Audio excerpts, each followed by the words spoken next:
Les ministres en charge des affaires étrangères étaient réunis hier à Ouagadougou. Ils entendent asseoir une position commune et une stratégie d'ensemble qui définirait les liens de collaboration futurs entre la Confédération AES et la CEDEAO après le 28 janvier, date de retrait du Burkina Faso, du Mali et du Niger de la CEDEAO. La mission des 3 chefs d'État est de faire de l'AES un espace de souveraineté, de paix et de prospérité partagée au bénéfice de leur peuple. La rencontre de Ouagadougou est sanctionnée par un communiqué final.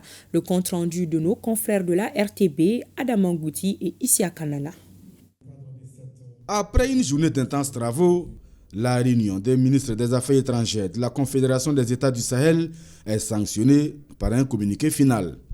Depuis Ouagadougou, les ministres des Affaires étrangères du Burkina Faso, du Mali et du Niger saluent le leadership, la vision éclairée et la détermination sans faille des présidents Traoré, Goïta et Tchani. Des chefs d'État résolument engagés et déterminés à faire de la Confédération des États du Sahel un espace de souveraineté, de paix et de prospérité partagée au bénéfice de leur peuple. Ils ont salué l'adhésion massive et spontanée des populations africaines à cette vision, confortant ainsi la portée panafricaniste des actions confédérales.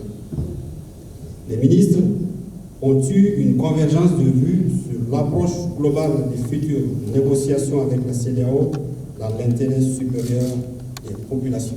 Cette réunion dans la capitale burkinabé devrait permettre à l'AES de disposer d'un document stratégique solide, essentiel pour mener à bien les discussions avec la CEDEAO après le 28 janvier 2025, date butoir du retrait des pays de la Confédération de l'instance sous-régionale ouest-africaine. Nous comprenions que désormais, les discussions au sein de notre espace doivent tenir compte de l'existence de l'AES, c'est-à-dire le Burkina Faso, le Mali et le Niger, en tant qu'acteurs unis pour pouvoir avoir des discussions avec la CEDEAO dans un esprit de coexistence pacifique, dans un esprit de responsabilité, mais surtout dans le souci de pouvoir préserver les intérêts des populations, les intérêts de toutes les populations. L'AES marque sa disponibilité au-delà de la CEDEAO à coopérer avec tous les pays du monde, épris de paix,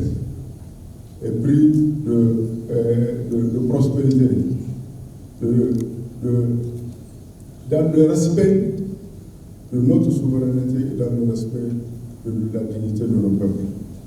Et j'appelle aussi nos populations et au-delà de la diaspora à participer massivement à la célébration de l'an 1 de notre sortie de la CEDEAO le 28 janvier 2025. La Confédération des États du Sahel veut désormais s'imposer dans le concert des nations. Et la rencontre de Ouagadougou matérialise la volonté du Burkina Faso, du Mali et du Niger d'asseoir une position commune et une stratégie d'ensemble qui définissent les liens de collaboration futurs entre la Confédération des États du Sahel et la CEDEAO basée sur la franchise.